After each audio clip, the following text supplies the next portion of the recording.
जय सिया राम। भक्तों, हम सब जो हैं वो कलयुग में हैं। तो कलयुग में जो है वो माया छलती रहती है।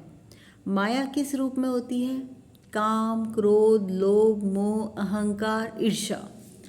तो जैसे कि इस पृथ्वी पे हम लोग जब बाहर जाते हैं तो पोल्यूशन से बचने के लिए हम मास्क लगा लेते हैं ताकि हम अपने आप को प्रोटेक्ट कर सके। हरे पेड़ पौधे लगाते हैं, हमारी सुरक्षा हो सके, है ना। इसी तरह से जो ये कलयुग बनाया गया है, इसमें जो ये शत्रु है हमारे, काम, क्रोध, लोभ, मोह, अहंकार, ईर्ष्या, इन सब से बचने का एक ही तरीका है कि हम हर वक्त ईश्वर का नाम लेते रहें, खुद को ईश्वर की शरणागति में रखें।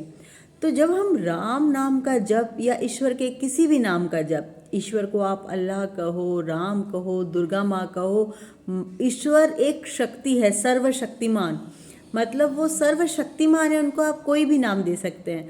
तो वो जो सर्वशक्तिमान है, जिनके हम सब बच्चे हैं, सब आत्माएं हम उस परमात्मा के बच्चे हैं।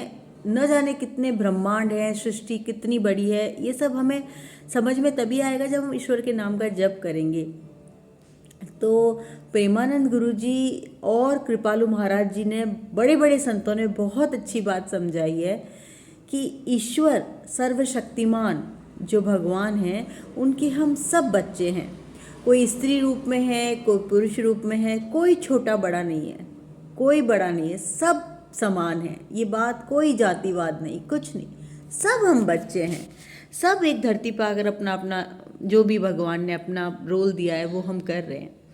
तो हमें हर वक्त ईश्वर का नाम का जप करना है। अपनी हर सांस में ईश्वर के नाम का जप करते रहेंगे तो हमें ये शत्रु पराजित नहीं कर पाएंगे, पहली चीज़। दूसरी बात, अगर गलती हो जाती है, गलती सबसे होती है, हम ईश्वर तो है नहीं, गलती सबसे होती है। जब गलती हो जाती है तो अपनी गलती को तुरंत मान लेना बहुत बड़ी महानता है, और क्षमा कर देना बहुत बड़ी महानता है। दोनों ही महानता है, क्षमा कर देना और क्षमा मांग लेना। लेकिन अपनी गलती को छुपाना या गलती को न मानना या गलती को दोहराना, ये गलत है। तो ईश्वर के नाम का जप करते रहेंगे तो आपको एक शक्ति मिल जाएगी जिससे आप गलतियां दोहराएंगे नहीं। दूसरी बात, प्रेमानंद गुरु जी और कृपालु महाराज जी ने अच्छे से समझाया है कि ये 5 महापाप है, 5 महापाप जो हमें अच्छे से समझ लेना चाहिए और कभी नहीं करना चाहिए।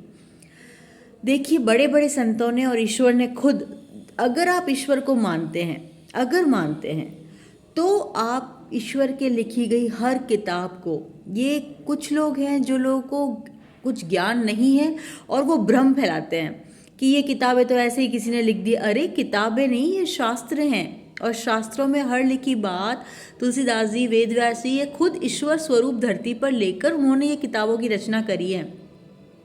हमें कलयुग में हम भटके नहीं, इसलिए ऐसे कई लोग साइंटिस्ट वगैरह कहते हैं books are very good friends, good books are very good friends, हमेशा कहते हैं ना अच्छी किताबें दोस्त होती है। तो ये अच्छी किताबें, अच्छे शास्त्र हैं जो ईश्वर ने खुद लिखे हैं हमारे मार्गदर्शन के लिए।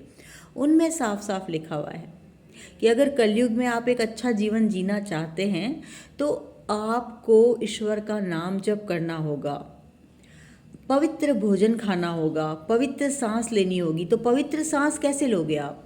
हमारा शरीर 5 तत्वों से बना हुआ है, तो आप कैसे सांस लोगे पवित्र सांस? कि जब सांस में आप हर सांस लेते समय राम, बस सांस पवित्र हो गई, मन मन में राम नाम जप करते रहो, हृदय पवित्र हो गया।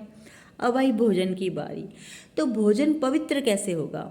भोजन पवित्र तब होगा जब भी भोजन करते हैं तो आप